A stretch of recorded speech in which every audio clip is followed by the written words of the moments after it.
Oui, bonjour. Ça, Donc moi, c'est Étienne Perrombailly. Je suis chargé d'études donc à la direction régionale de l'INSEE en PACA à Marseille. Et donc, je vais vous présenter les principaux résultats d'une étude qui est sortie il y a quelques mois maintenant. Donc, je vais essayer de partager mon écran. Si jamais vous ne le voyez pas au moment où je partage, n'hésitez pas à me le dire. Pareil, si vous m'entendez pas bien, n'hésitez pas à me le dire. Alors, si... on voit l'écran. Ok, super. Bon, très bien. Donc, merci beaucoup à la région et aux personnes du parc pour leur invitation. C'est toujours très utile de pouvoir présenter les résultats d'une étude aux personnes qui sont les premières concernées et qui vivent sur les territoires qu'on étudie. Donc, j'ai co-réalisé cette étude avec Virginie Mora, voilà, qui ne pouvait pas être présente aujourd'hui. Et donc cette étude est sortie il y a quelques mois maintenant, à la fin de l'année 2020. Donc très rapidement, un petit plan de comment va s'organiser cette présentation. Donc une rapide introduction. Je vous parlerai ensuite de la structure urbaine et rurale du PNR qu'on a identifié comme étant assez unique en région PACA, qui est lié au choix historique d'intégrer notamment les communes qui sont sur le pourtour du parc du Luberon dans le périmètre du PNR. Ensuite, je vous parlerai donc de la dynamique démographique du parc qui se décline sur deux axes. Ensuite, je poursuivrai avec une analyse de l'économie du parc, du tissu économique du parc et du marché du travail. Enfin, j'évoquerai quelques fragilités économiques et sociales. Et je terminerai avec la présentation de choses liées aux résidences secondaires, et en particulier d'une étude qui est sortie il y a très peu de temps, d'une autre étude qui est sortie il y a très peu de temps et qui se concentre sur les résidences secondaires, voilà, qui est une thématique particulièrement intéressante dans le cadre du PNR du Luberon. Donc en introduction, le contexte de l'étude, donc il a été brièvement rappelé. L'étude de l'INSEE s'inscrit pour répondre à un besoin sur des données de cadrage et d'analyse plutôt sur le temps long. Vous verrez qu'on est sur une période d'analyse d'environ 10 ans, entre 2006 et 2016 dans la plupart des cas. Donc ça permet d'avoir une bonne idée, parfois plus long aussi, ça permet d'avoir une bonne idée des dynamiques plutôt de long terme qui se jouent, et c'était pour répondre à cette commande qu'on a fait cette étude. On a déjà publié des études sur le PNR du Luberon. La précédente étude, elle est assez ancienne puisqu'elle date de 2007 et elle utilisait principalement des données du recensement de la population 1999. Donc des données assez anciennes, et il y avait vraiment un besoin d'actualisation de cette étude sur ce territoire. Donc très rapidement, je vais évoquer les sources qu'on a utilisées. Donc c'est principalement les recensements de la population de 2006 à 2016 et un fichier qu'on appelle Philosophie, qui est un fichier qui est le fichier localisé social et fiscal. On a utilisé ces fichiers, ces données, principalement parce que ce sont des données qui vont à un niveau très fin. Les parcs naturels régionaux ne sont pas des zonages classiques d'études pour nous. Donc il n'y a pas de données dédiées sur ces zones-là. Et donc on a été obligé d'utiliser des données qui vont nous permettre d'analyser les choses à un niveau comme elles. Ce sont des données quasiment exhaustives. Donc on n'a pas besoin, la précision est assez bonne pour qu'on puisse utiliser ces données. Typiquement, sur l'étude du marché du travail, de l'emploi, du chômage, on n'a pas pu utiliser l'enquête emploi, qui est un peu l'enquête de référence pour déterminer le taux de chômage à l'INSEE, parce que la précision de l'enquête n'est pas suffisante pour étudier un territoire aussi fin que le parc naturel régional du Luberon. On a déterminé, donc pour évaluer les spécificités du PNR du Luberon, on a choisi c'est une démarche qui est classique dans les analyses des parcs naturels régionaux qu'on mène, c'est de déterminer un territoire de comparaison. L'idée, c'est de pouvoir comparer le PNR du Luberon avec d'autres PNR de la région et de voir quelles sont ses caractéristiques, les principaux axes qui s'en dégagent. Le parc du Luberon a un caractère assez unique en région PACA. c'est qu'il a une population très importante déjà. C'est quasiment l'équivalent d'un petit département en termes de population. Et donc ça vient du fait qu'il y a des communes, enfin des pôles urbains qui sont en bordure du parc, donc je pense à Cavaillon, Pertuis et Manosque notamment, qui ont été intégrés dans leur intégralité au PNR. Dans les autres parcs de la région, le choix est un peu différent. Par exemple, dans le PNR de la Sainte-Baume, il me semble, la commune du Castelet a une partie qui est intégrée au PNR, et qui est principalement la partie la plus rurale et la plus verte. Et toute la partie la plus urbaine de la commune est exclue de ce PNR. Et c'est généralement le choix qui est fait dans les parcs naturels régionaux de la région d'exclure ce qu'on appelle la partie urbaine de ces communes portes et d'avoir des communes à cheval. Dans le Luberon, ce n'est pas un choix qui a été fait, et donc ça a rendu les comparaisons un petit peu plus difficiles. Voilà. Et on a quand même décidé d'un territoire de comparaison donc, qui est composé des PNR du Mont Ventoux, des Alpilles, de la Sainte-Baume et des Préalpes d'Azur. Au total, ça va nous permettre de mettre en évidence de fortes différences et de fortes disparités avec les autres PNR, entre le Luberon et donc ces parcs de référence. Et on va aussi essayer de montrer quelles sont les spécificités au sein même du parc et de montrer les différentes dynamiques qui se jouent à l'intérieur du parc du Luberon. Voilà, alors je vais vous présenter rapidement la structure urbaine et rurale. Donc c'est très lié à ce que je vous disais sur l'inclusion de ces communes, de ces pôles urbains en pourtour du parc. Donc ici, sur ce graphique, j'ai représenté la part de la population qui réside dans des pôles urbains, donc ici en PACA. Donc on voit qu'on a à peu près 80% de la population de PACA qui réside dans des pôles urbains.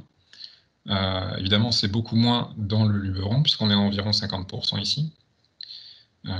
Et donc, ce qu'on remarque, c'est que ici, ce qu'on appelait la catégorie des petits pôles et des autres communes multipolarisées et isolées, qu'on peut rapprocher grosso modo de communes rurales. C'est un terme qui est un peu compliqué à employer parce qu'il n'y a pas de définition officielle du rural à l'INSEE, mais je l'emploierai comme un petit peu par abus de langage pour simplifier les choses.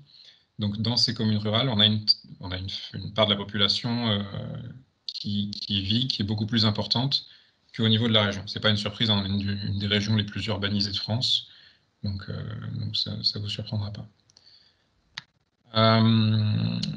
Donc, sur ce deuxième graphique, j'ai utilisé la même typologie, et l'idée, c'est de vous montrer la différence par rapport, cette fois, aux parcs naturels régionaux de référence.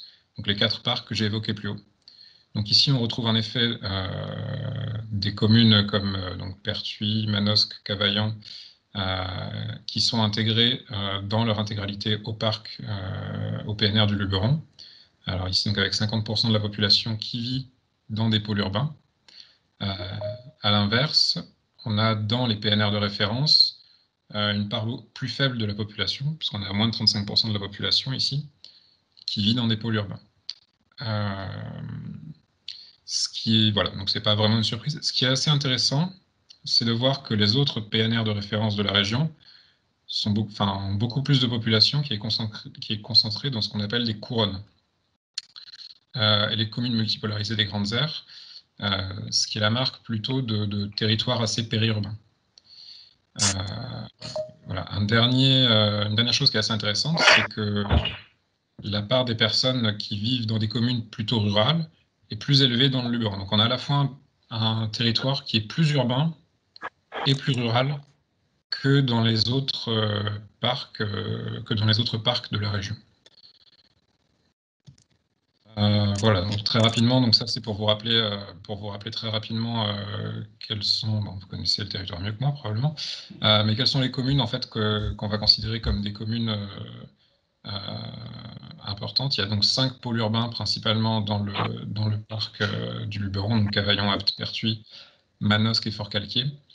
Et donc ces pôles urbains, puisqu'ils viennent finalement parfois perturber l'analyse, c'est assez difficile de comparer des zones qui sont très urbaines et d'autres qui sont beaucoup plus rurales.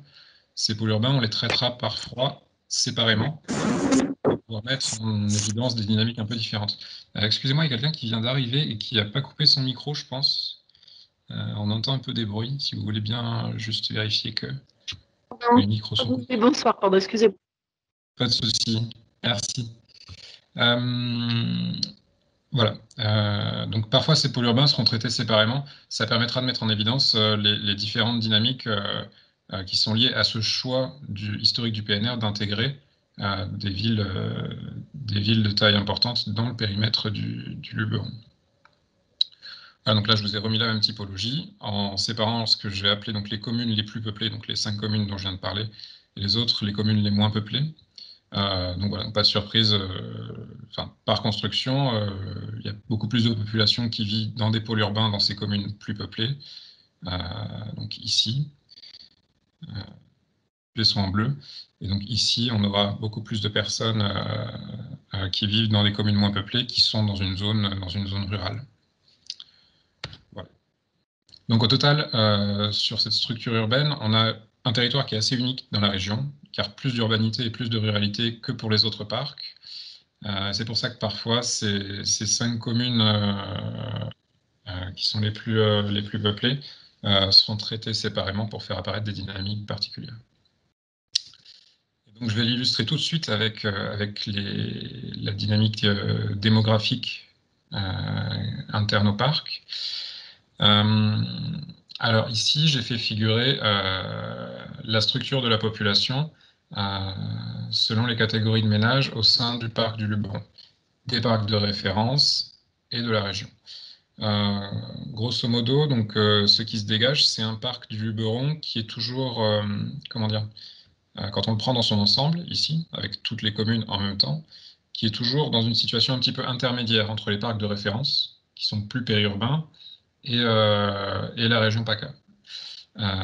C'est-à-dire qu'on a 29% de personnes, par exemple, qui sont des personnes seules, enfin 29% des ménages qui sont composés d'une seule personne dans les parcs de référence, 34% dans le PNR de Luberon, et c'est presque 37% au niveau régional. Et donc pour toutes ces catégories de ménages, donc c'est quelque chose qu'on retrouve aussi sur la structure d'âge, choses comme ça, on se retrouvait avec un PNR qui était dans une situation assez intermédiaire entre les deux. Quand on distingue entre les communes les plus peuplées et les communes les moins peuplées, donc les communes les plus peuplées, c'est cette colonne-ci qui rassemble 47% de la population du parc. Donc dans les communes les moins peuplées, on se retrouve cette fois, dans les communes les plus peuplées, donc les 5 plus grosses communes, on se retrouve cette fois avec une structure de la population qui est beaucoup plus proche de celle qu'on constate pour la région PACA. Donc avec ici notamment la part des couples, la part des ménages composés d'une personne qui est plus proche ici et là. De la même façon, sur les couples sans enfants et les couples avec enfants, les communes les plus peuplées ressemblent davantage à la moyenne de la région PACA. Et à l'inverse, dans les autres communes, donc les communes les moins peuplées, donc, qui sont plutôt à dominante, on va dire, qui sont des couronnes de ces 5 pôles, et à dominante rurale, on se retrouve avec une structure de la population qui est beaucoup plus proche de celle des parcs de référence. Donc vraiment, on a ces deux types de structures de population. Donc avec les personnes seules qui sont beaucoup moins nombreuses dans les communes moins peuplées, ce qui est un résultat classique parce qu'on a tendance à trouver des appartements plus petits dans les communes plus peuplées, plutôt des maisons dans les communes moins peuplées, donc c'est quelque chose qui explique assez bien. De la même façon, les familles monoparentales sont... Excusez-moi, il y a quelqu'un d'autre qui vient d'arriver, est-ce que vous pouvez couper votre micro? Merci beaucoup. Oui, je viens de le couper. De la même façon, les familles monoparentales, elles sont beaucoup plus nombreuses dans les communes plus peuplées que dans les communes moins peuplées. Donc ça va être un effet classique des logements sociaux. On sait que les logements sociaux sont plus souvent attribués. Enfin, que le fait d'être une famille monoparentale est un critère important pour l'attribution des logements sociaux, et ils sont plus nombreux dans les communes les plus urbaines. Voilà. Sur l'évolution de la population, donc ici, l'évolution de la population, ici je vous ai représenté l'évolution annuelle moyenne. de la hausse de la population entre 2006 et 2016. Donc ici, ça signifie que la population a augmenté de 0,6% chaque année entre 2006 et 2016 sur la totalité du PNR. Cette hausse de la population, on peut la distinguer selon deux composantes. Une composante qu'on appelle le solde naturel ici, qui est en fait la différence entre le nombre de naissances et le nombre de décès. Donc ici, cette composante naturelle, donc les naissances moins les décès sur le parc, permet une hausse de la population de l'ordre de 0,2% par an.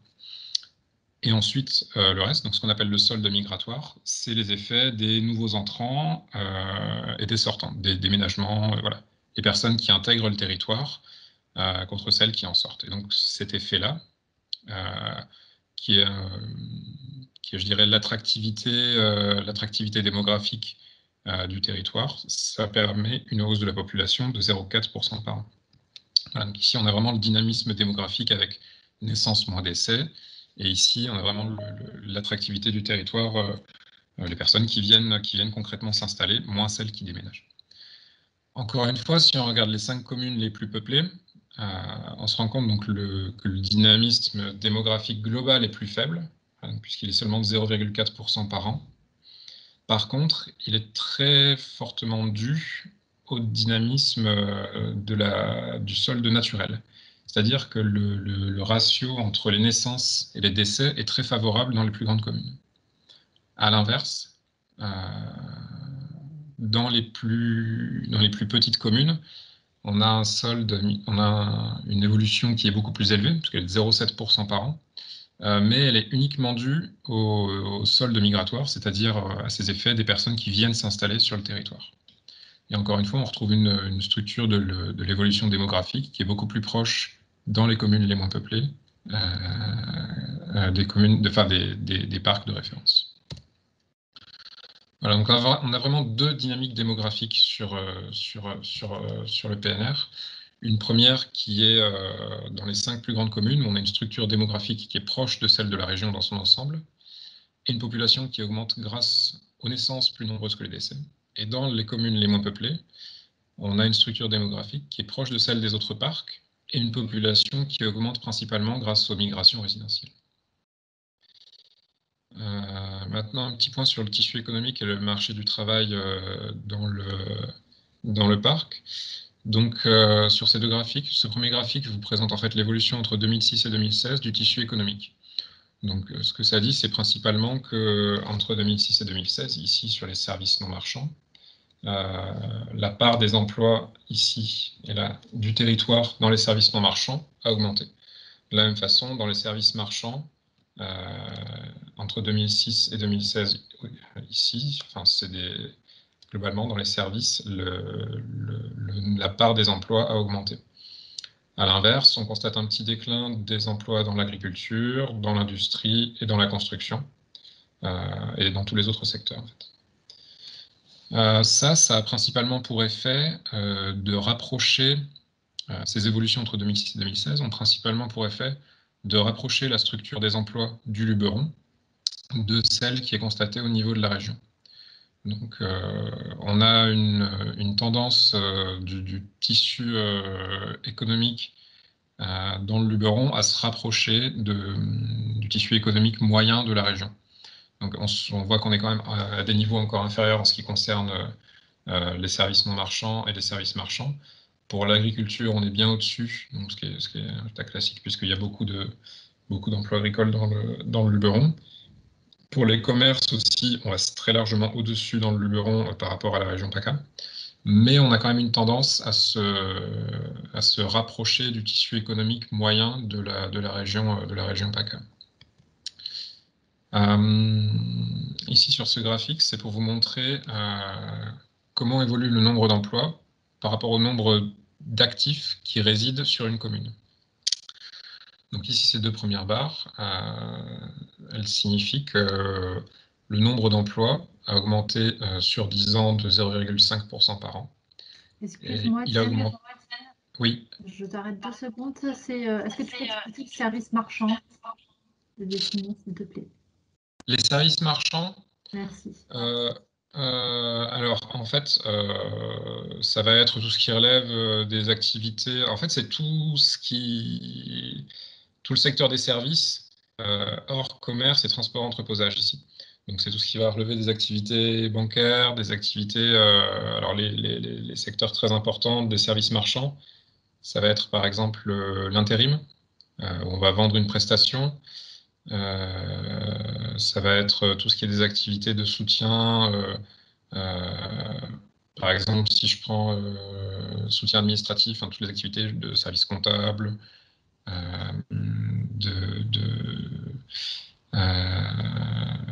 je sais pas, tout ce qui va être aussi des prestations de ménage ou des choses comme ça. Enfin, c'est tout ce qui relève des services et qui n'est pas du transport ou du commerce.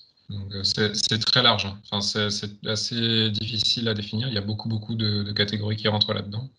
Je pourrais détailler ça plus tard si vous voulez pour vous donner la liste des emplois et de voir lesquels sont les plus présents dans le Luberon. Donc pour poursuivre là-dessus, l'idée ici, c'est simplement de vous dire que le nombre d'emplois augmente moins vite que le nombre d'actifs résidents dans le Luberon. Le message qui est derrière, c'est que s'il y a plus d'actifs qui s'installent dans le Luberon et qu'il n'y a pas suffisamment d'emplois qui se créent, de fait, il y aura des personnes actives qui vont se retrouver sans emploi sur le territoire. Donc ça peut être résolu notamment par les gens qui vont travailler à l'extérieur du territoire. Ce qui fait des zones dans lesquelles ces dynamiques se développent des zones assez périurbaines. Et là encore, on voit qu'il y a deux dynamiques très différentes. Dans les communes les plus peuplées, c'est un phénomène qui est très fort, c'est-à-dire que l'emploi augmente beaucoup moins vite que les actifs qui viennent sur le territoire. Et à l'inverse, on a une dynamique qui est beaucoup plus équilibrée dans les communes les moins peuplées. Et beaucoup plus proche, encore une fois, de la dynamique des parcs de référence. Et donc ces actifs en emploi, donc les actifs qui vivent sur le territoire du Luberon, ils sont très nombreux en fait à travailler en dehors de la zone. Puisqu'ici, si on regarde la part des actifs qui résident et qui travaillent dans le Luberon, on est ici en 2016 à 69% des résidents du Luberon qui travaillent à l'extérieur. Et donc ici, à l'inverse, on a donc 31% des gens... non, pardon, j'ai dit une bêtise. 69% des personnes qui vivent dans le Luberon qui travaillent dans le PNR. Et à l'inverse, on a 31% des gens qui travaillent en dehors du PNR. C'est un constat qui est assez inverse pour ce qui concerne les autres parcs de la région, puisque dans les autres parcs, on est sur seulement 40% ici des actifs qui travaillent dans les PNR de référence. Donc c'est vraiment ce côté périurbain qui est très très renforcé dans les autres PNR, et donc on voit beaucoup moins dans le PNR du Luberon. Néanmoins, on remarque que la part des personnes qui travaillent dans la zone, qui vivent et qui travaillent dans le PNR du Luberon, a baissé en 10 ans de près de 3 points. Donc ici, on était environ 72% et on est passé donc à 69% des gens qui travaillent dans le PNR. Donc les messages principaux, c'est vraiment l'idée qu'il y en a un tissu économique qui est de plus en plus proche de celui de PACA, mais une hausse des emplois qui est insuffisante pour tous les nouveaux actifs du territoire. C'est-à-dire que toutes les personnes actives qui rentrent sur le territoire ne peuvent pas trouver un emploi dans le territoire du PNR. Ça aboutit à un renforcement des mobilités professionnelles.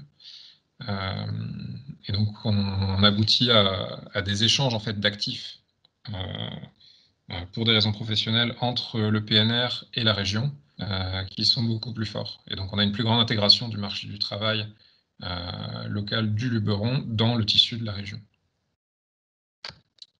Voilà, j'en viens maintenant aux fragilités économiques et sociales. Donc, ce que je viens de vous dire, c'est que le nombre d'actifs augmente plus rapidement que le nombre d'emplois. Et donc, ça va provoquer, sur ces 10 dernières années, une hausse du taux de chômage. Alors ici, le taux de chômage, c'est le taux de chômage au sens du recensement de la population. Il est beaucoup moins fiable que celui au sens de l'enquête emploi, mais comme je vous l'ai dit tout à l'heure, L'enquête d'emploi ne permet pas de descendre à des niveaux géographiques aussi fins que ceux qu'on étudie. Donc plus que le niveau du taux de chômage, évidemment, là on a un taux de chômage à 15% pour le Luberon en 2016. C'est pas exactement le cas, il y a des biais dans cette estimation. Mais plus que le niveau du taux de chômage, je vous demanderais plutôt de regarder la différence entre les deux barres. C'est vraiment ça le message le plus important. Et donc sur le territoire du PNR, on a une hausse du taux de chômage entre 2006 et 2016, voilà, qui est principalement concentrée dans les communes les plus peuplées. Mais c'est également un phénomène qu'on observe dans les communes les moins peuplées, alors à un plus faible niveau. Et encore une fois, on trouve une situation assez proche entre les parcs de référence et les communes moins peuplées. Ce taux de chômage qui est assez important, il se transcrit aussi dans les inégalités de revenus. Donc ici, je vous ai fait figurer dans la première colonne des informations sur tout le PNR du Luberon. Donc on a un taux de pauvreté de 17%. 17% des personnes vivent sous le seuil de pauvreté dans le PNR, ce qui est finalement, donc ici, ce qui est finalement un résultat assez proche de celui qu'on enregistre pour le total de la région et beaucoup plus élevé que pour les PNR de référence. De la même façon, on a un revenu médian, c'est-à-dire le seuil de revenu des 50% les plus riches, donc qui sépare la population entre les 50% les plus riches et les 50% les plus pauvres. Ici, donc de 20 000 €, qui est encore une fois très proche de celui qu'on voit pour la région PACA. Si on regarde encore une fois les 5 communes les plus peuplées, on se rend compte que c'est dans ces communes-là que sont concentrées les difficultés de revenus les plus importantes. Donc ici, on a un taux de pauvreté dans les 5 communes les plus peuplées qui s'élève à 21%, et donc un revenu médian qui est beaucoup plus faible que celui enregistré pour le total du Luberon, qui est d'environ 18 400 €. Encore une fois, on remarque que quand on regarde les communes les moins peuplées, donc ici qui ont un taux de pauvreté de 13% environ, on est très proche des parcs de référence, donc ici avec un taux de pauvreté à 13,5%. Et donc c'est la même chose pour ce qui concerne le revenu médian à 21 300 et 21 400, donc des revenus médians très proches. Et de la même façon, le dernier décile de revenus est très proche entre les communes les moins peuplées du Luberon et les PNR de référence. Le dernier décile, c'est donc le seuil de revenus des 10% les plus riches. C'est-à-dire que si vous gagnez plus de 38 000 €, si vous avez un niveau de vie de plus de 38 000 € par an, vous faites partie des 10% les plus riches dans ces communes-là.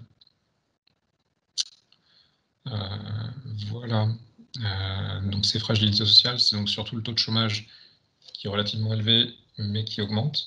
Je viens pas ici parler des dynamiques de marché du travail et de taux de chômage qui sont internes au PNR, parce que c'est assez long et c'est assez compliqué. Mais évidemment, le marché du travail est différent selon les zones du parc. On se retrouve par exemple autour de Cavaillon et d'Apt avec des taux de chômage qui sont un peu plus élevés et un marché du travail qui est un peu moins dynamique. Autour de Fort-Calquier et Manosque, on va être sur des créations d'emplois plus dynamiques, mais quand même un taux de chômage qui reste assez élevé.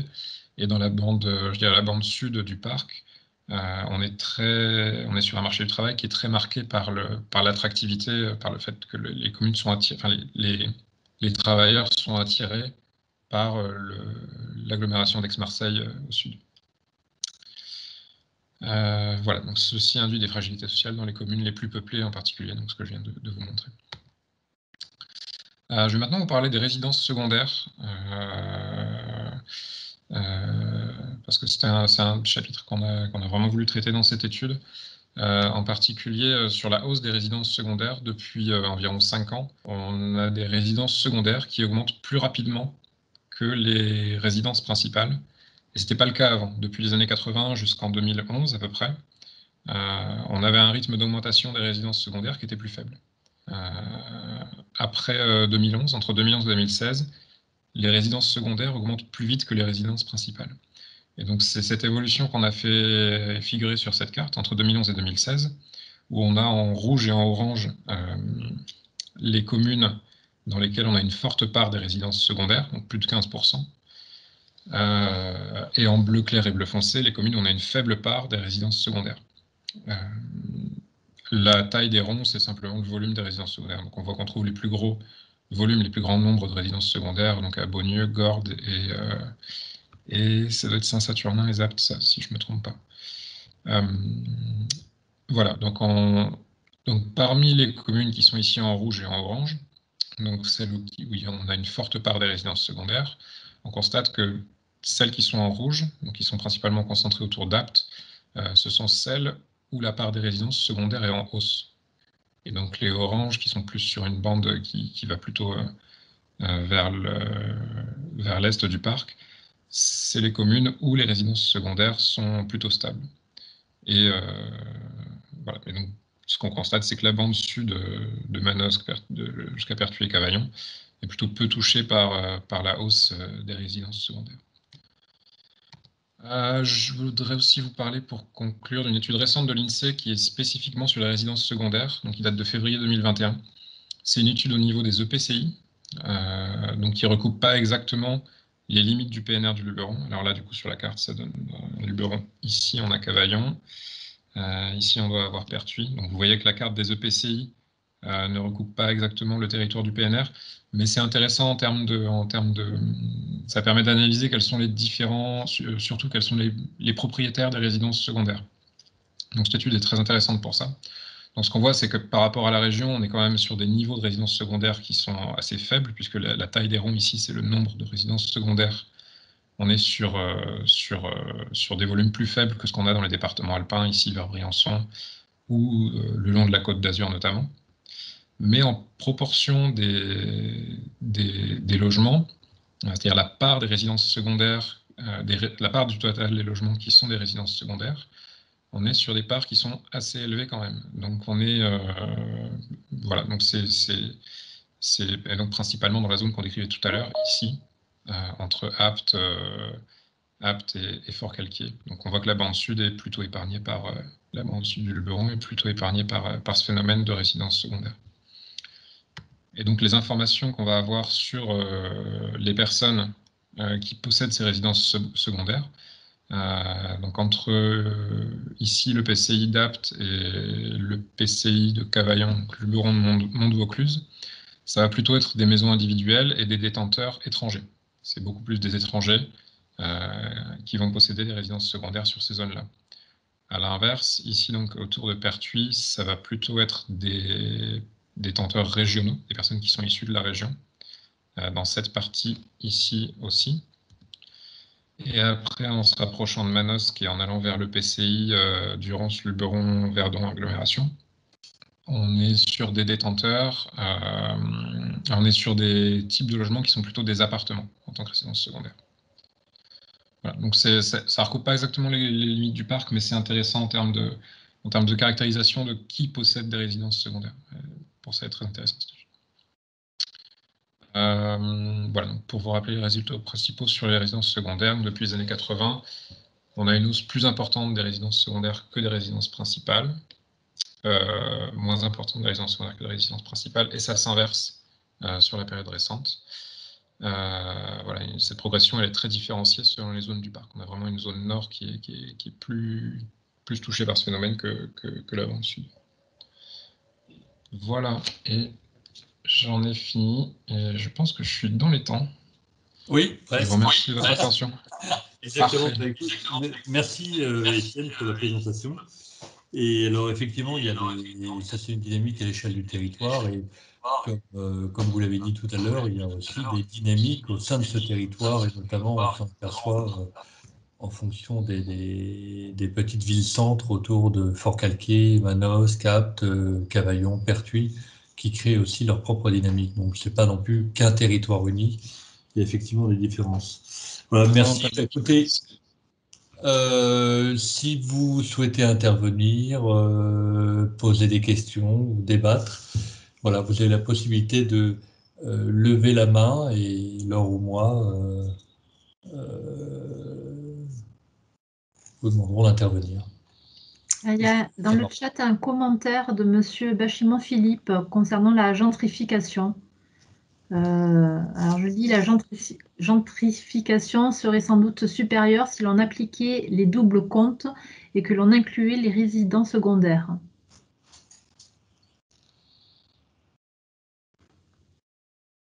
C'est assez technique. Alors, c'est un terme qu'on emploie assez peu à l'INSEE, la gentrification. C'est quelque chose qui est assez difficile comment dire, à définir. Donc, la gentrification décile des plus riches supérieurs à 80 000 serait supérieure si on appliquait les doubles comptes et que l'on inclut les résidences secondaires. Ok, c'est-à-dire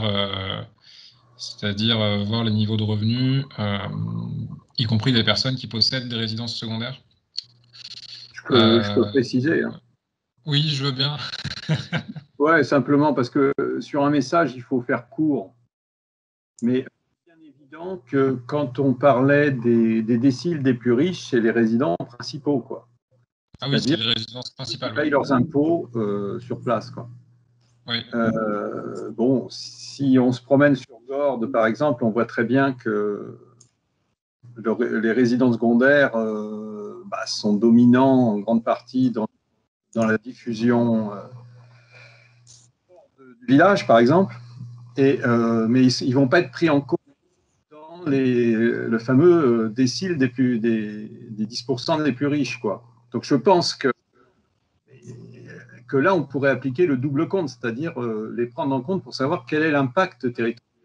Alors, je ne suis pas obligé de parler de gentrification, hein, peu importe, mais l'écart, il doit être largement supérieur, quoi, en fait.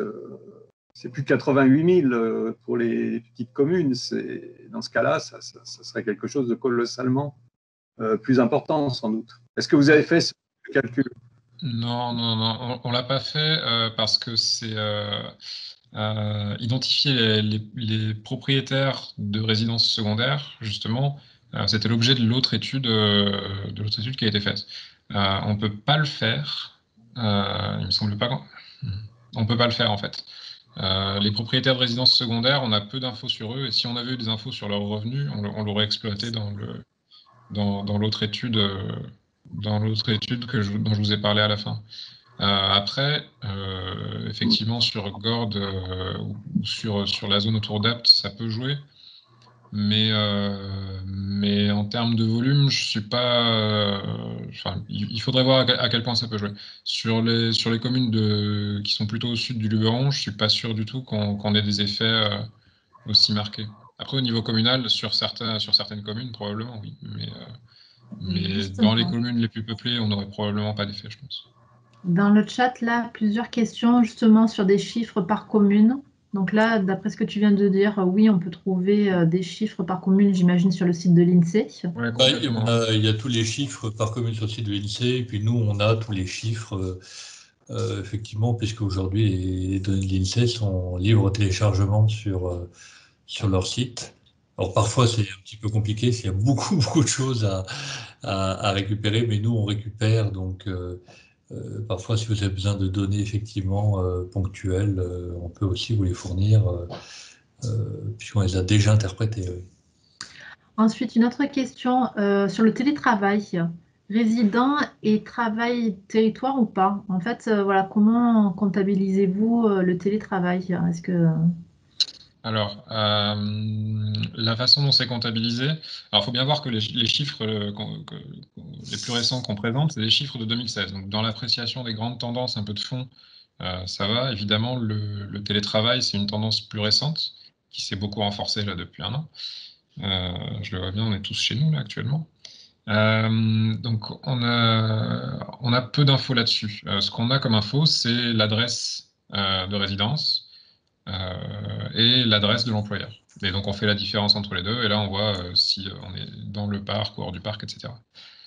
Sur le développement du télétravail, il y a des études, des enquêtes qui sont en train de se monter au niveau national. L'enquête emploi dont j'ai parlé tout à l'heure va intégrer cette dimension-là. Ça permettra de descendre à des niveaux géographiques de la zone d'emploi, mais au niveau des communes, par exemple, on n'aura rien. C'est beaucoup trop fin pour qu'on ait des données. Après, c'est sûr qu'il y a un enjeu pour le parc en termes de personnes qui pourraient venir s'installer alors qu'elles vivent qu'elles vivent de plus en plus loin de leur lieu de travail parce qu'elles ont de moins en moins besoin d'y retourner. Mais on ne peut pas y répondre pour l'instant. Alors, je continue sur le chat. Y a-t-il des données sur le parc locatif, saturé ou non, et sur l'évolution des locations saisonnières, par exemple Airbnb? Alors, là-dessus, je vous suggère de vous retourner vers les ADT, les agences de développement touristique, pour la partie Airbnb en tout cas, qui font appel à des entreprises qui vont fouiller entre guillemets le site de Airbnb pour voir où sont les offres et combien il y en a. Voilà, donc les agences de développement touristique, je ne sais plus comment elles s'appellent exactement, mais du 84 et du 04, elles doivent avoir enfin quelques infos là-dessus. Sur le parc locatif, il y a assez peu de choses. Il y a assez peu de choses de disponibles. On est en train de monter une étude sur le prix des logements dans la région, donc on s'intéresse aussi au prix du logement dans le Luberon. Et c'est un aspect qu'on a laissé de côté parce que c'est trop compliqué d'obtenir des données fiables en tout cas. Alors justement, plus un commentaire dans le chat. Je suis agent immobilier dans le sud du Beron et 80% de mes clients actifs travaillent sur Aix car se loger autour d'Aix est plus cher. Ensuite, on a une autre question. Est-ce que la comparaison de la fiscalité entre les différentes zones du parc permet d'expliquer l'écart de la présence des résidences secondaires? Je ne sais pas du tout. C'est des niveaux, enfin, comparer les fiscalités locales, ça demanderait de descendre à des niveaux trop fins. Je pense que peut-être que certains des autres intervenants pendant les autres webinaires auront peut-être plus de billes là-dessus. Alors, aurais-tu des éléments prospectifs justement pour l'évolution de territoire à 10 ou 20 ans? On a fait des projections de population. Finalement, on est sur des projections d'évolution de population, savoir comment la population va vieillir notamment. On n'en a pas parlé dans l'étude, j'en ai pas parlé là parce qu'il y a assez peu de choses. On est sur un peu les mêmes projections que ce qu'on a en région PACA, à savoir alors j'ai plus les chiffres en tête là, mais ça va être une forte hausse de la part des plus de 75 ans, des plus de 60 ans, et les autres catégories d'âge qui vont un petit peu diminuer. Sur l'évolution du marché du travail, c'est trop, surtout en ce moment en fait, c'est trop flou pour pouvoir être un peu prospectif là-dessus. Alors, à part une allusion à l'attractivité d'Aix-Marseille, on n'a pas évoqué l'attractivité des centres urbains ou d'emplois extérieurs du type Cadarache, Avignon. Est-ce que on a pu les évaluer? Ça, c'est Étienne. C'est de ça dont je parlais quand je disais qu'il y a différents marchés du travail en fait. Du côté de Cavaillon, on a une attractivité de l'aire urbaine d'Avignon. Après, du côté de Manosque, effectivement, et les communes autour, il y a une attractivité vers Cadarache. On a une étude qui est sortie spécifiquement sur Cadarache et qui fait le point sur les nouvelles entreprises qui se sont développées autour de Cadarache. Donc, il y a eu notamment beaucoup de boîtes de services aux entreprises qui faisaient de la prestation de services pour des services administratifs ou comptables, ce que j'évoquais tout à l'heure, qui se sont créés à ce moment-là. C'est pas centré sur le Luberon, ça va aussi du côté du Verdon, Oraison, etc. Et donc là-dessus, c'est assez intéressant. Cadarache, il faut le voir vraiment comme un centre et tout ce qui est autour, ça a rayonné autour. Donc, voilà. Mais il y a effectivement différentes dynamiques de marché du travail. C'est difficile de parler de toutes dans une étude de 4 pages et dans une présentation de 30 minutes. Mais voilà, globalement, on a effectivement Cavaillon qui a tiré vers Avignon, toute la bande sud du Luberon vers Aix-Marseille. Vers Manosque, c'est assez dépendant de Cadarache. Et autour d'Apt, on est plus sur un marché du travail comment dire, un peu plus autarcique, où il y a beaucoup moins d'échanges avec l'extérieur, qui est beaucoup plus endogène. Ok, merci. Après, c'est plus des commentaires. Le développement du télétravail modifie très certainement la répartition fiscale entre résidence principale et secondaire. La notion ne peut-elle finalement paraître dépassée dans ce contexte? Grosse demande en Sud-Luberon pour le locatif résidentiel. Et oui, concernant les communes spécifiques sur Saint-Saturnin, ça, on vous indiquera l'accès, je pense, Monsieur Landrieux, si vous souhaitez. Arnaud pourra vous communiquer les données.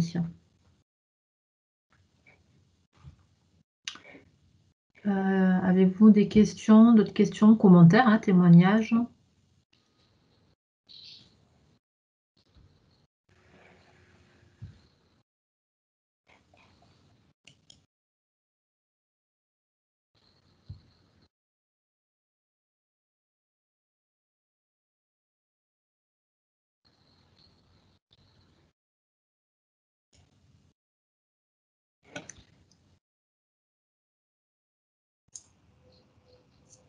Alors, une des questions qui revient souvent aussi lors des réunions, c'est l'emploi des jeunes.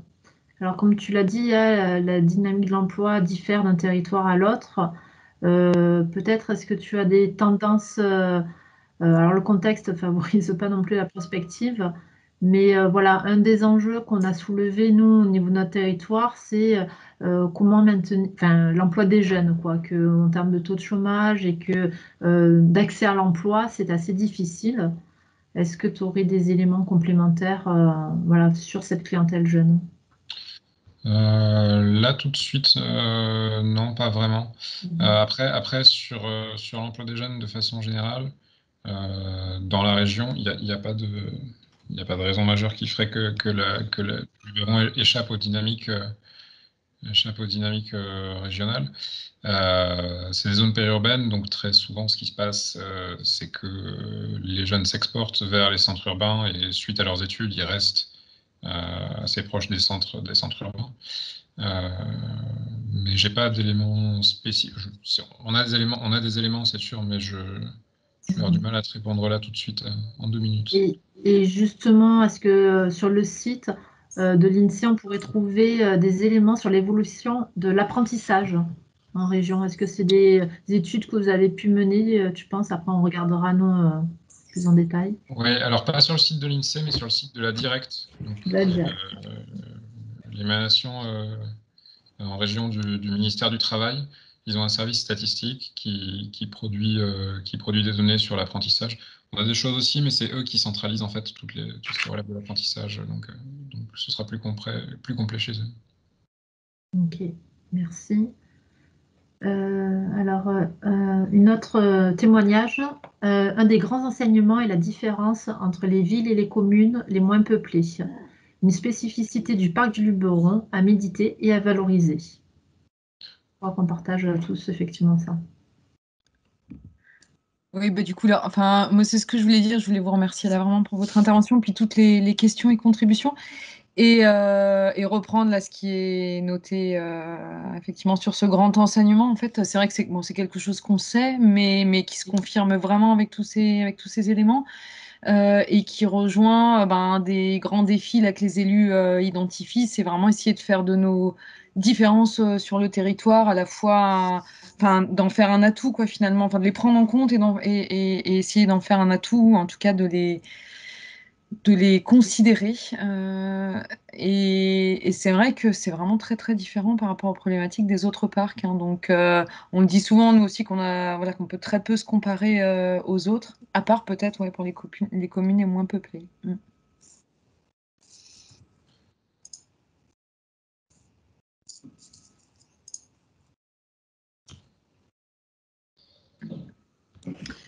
De la même manière, est-ce que tu sais où est-ce qu'on pourrait trouver des éléments prospectifs en fonction des mutations actuelles? Changement climatique, télétravail, mobilité, suite Covid. Non, c'est beaucoup trop court.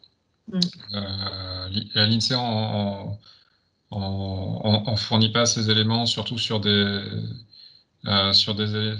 durées aussi courtes. Moi, je travaille beaucoup sur la conjoncture en région en ce moment et déjà pour connaître l'état actuel du présent, c'est pas toujours évident. Donc faire des projections sur l'avenir, c'est beaucoup trop instable et pas assez fiable, quoi. On fait pas encore ce genre de choses. Mais on mène, il y a quand même des études qui sont menées sur la télétravaillabilité de certains emplois. Voilà, donc c'est des domaines qu'on commence à explorer, mais pour l'instant, il y a rien de suffisamment solide pour pouvoir donner une réponse tout de suite. J'ai vu passer une autre question aussi dans le chat sur l'évolution de la population à 0,6%. Est-ce trop peu? Alors ça peut paraître peu, après c'est une évolution annuelle moyenne sur 10 ans. Donc sur 10 ans, c'est plutôt c'est une performance assez moyenne. Il n'y a pas de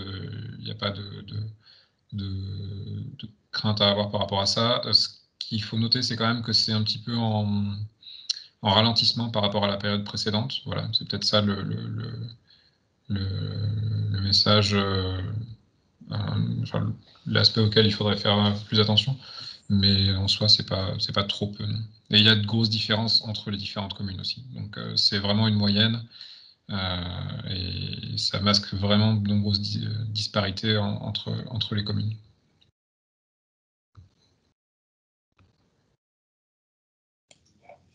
Un autre témoignage, je pense que l'impact de la fibre aura de son importance aussi sur le choix du lieu de résidence.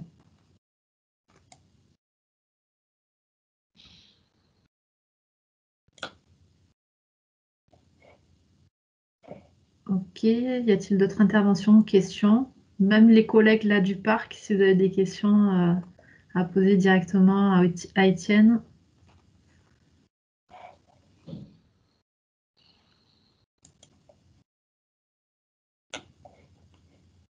Ok.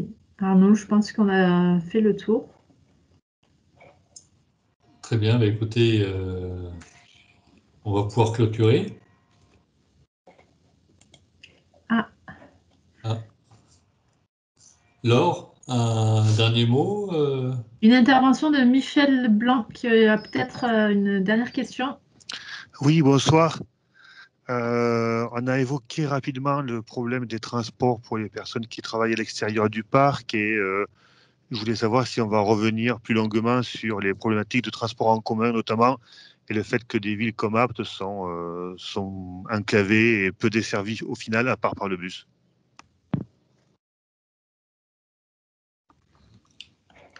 Alors, je pense que ça sera peut-être plus lors du deuxième webinaire avec la région, puisque la question du désenclavement et notamment des transports régionaux et transports en commun font partie des orientations régionales.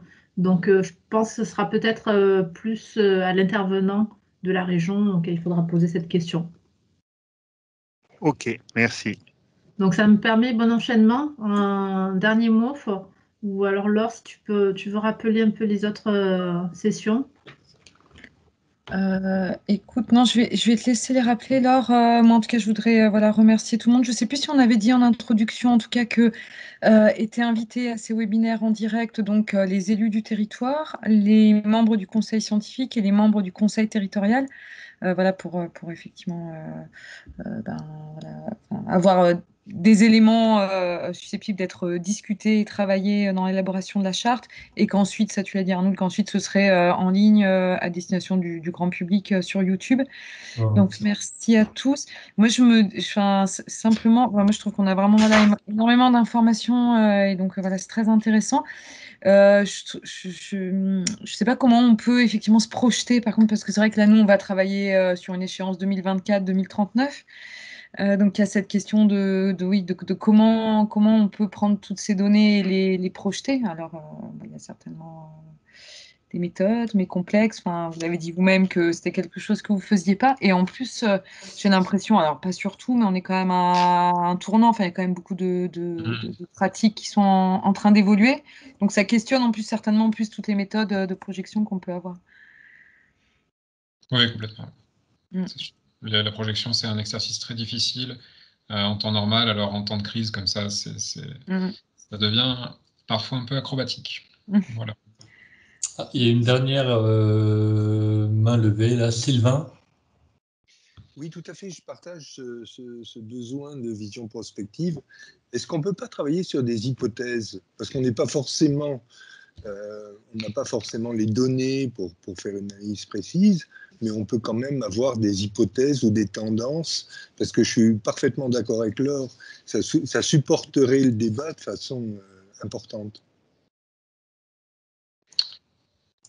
Bonjour, Benjamin Sakharovitch de l'INSEE, je me permets de compléter. Effectivement, la question des hypothèses, elle est bonne et c'est bien comme ça qu'on travaille pour nos exercices de projection, essentiellement de projection démographique, à travers un certain nombre de jeux d'hypothèses, mais à une échelle quand même géographique pas aussi fine que celle du parc. C'est-à-dire qu'une des hypothèses, enfin, dans les hypothèses, une majeure, c'est bien sûr les migrations résidentielles d'un coin à l'autre de la France. Et là, on n'est pas assez sûr de nous pour pouvoir faire des hypothèses à une échelle aussi fine que celle du parc, pour des projections démographiques. Parce qu'en plus, j'ai l'impression des tendances contradictoires, c'est-à-dire on s'est aperçu dans un premier temps que le télétravail devenait massif et permettait effectivement une relocalisation des personnes dans des lieux un petit peu différents de leur lieu de travail. Et puis on s'aperçoit aussi qu'il y a une tendance inverse. Les entreprises ont besoin que leurs salariés se voient, collaborent pour travailler efficacement. Donc, on est dans une double dynamique là qu'il faudrait arriver à un petit peu décanter pour ce que je pense que c'est important par rapport aux questions qu'on s'est posées. Oui, complètement. C'est important et pas que à l'échelle du PNR du Luberon. Hein. Enfin, c'est une question qui se pose partout en France et en particulier dans les zones un petit peu périurbaines ou rurales, c'est sûr. Je ne vous cache pas que sur la question de la mesure de l'intensité du télétravail entre les territoires, on se casse bien les dents en ce moment dessus. Ouais, certainement. Bon, on pourra poursuivre les débats après nous dans nos ateliers de travail. Du coup, Laure, c'est peut-être toi qui conclus avec le calendrier des prochains webinaires. Voilà, je vous le mets à l'écran. Vous avez dû le recevoir par mail également. Ah, ça apparaît? Oui. Donc, le prochain rendez-vous, c'est le territoire face aux orientations du SRADET. SRADET, on en parle très souvent donc lors des réunions. Ça veut dire schéma régional d'aménagement, de développement durable et d'égalité des territoires. Pour mener ce travail-là, justement, la région a fait des prospectives et ont travaillé sur des orientations à 2050, en prenant en compte justement les évolutions, changements climatiques, sociétales, etc. Donc, on aura une personne du service de la planification territoriale, donc le chef de service, qui viendra vous présenter un petit peu dans les grandes lignes ces orientations-là. Ensuite, on aura le 9 avril le territoire face à la perte de la biodiversité, donc par le président du conseil scientifique du parc. Là, c'est pareil, l'idée c'était d'avoir une réflexion globale sur la perte de la biodiversité et avoir une vision aussi sur ça veut dire quoi au niveau local pour le parc du Luberon. Et enfin, on conclura ce cycle avec le territoire à l'épreuve du changement climatique, avec la présence d'un expert du groupe régional d'experts sur le climat, qui eux aussi ont travaillé sur des prospectives liées au changement climatique. Et ils aborderont justement les effets au niveau du tourisme, de l'eau, de l'agriculture, etc. Donc il y aura à la fois un constat sur un petit peu les effets sur lesquels on va devoir anticiper et s'adapter, et quelques solutions aussi nous seront apportées. Donc on reste dans cette configuration-là avec 1 heure, une introduction, une demi-heure de présentation, ce qui est très court pour les intervenants, effectivement, et ensuite 20 minutes de questions-réponses.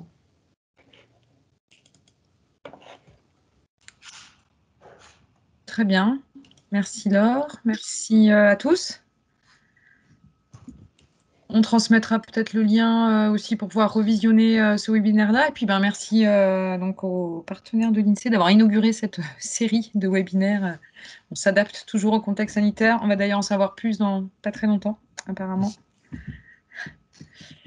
Voilà, merci. Merci beaucoup. Merci à tous.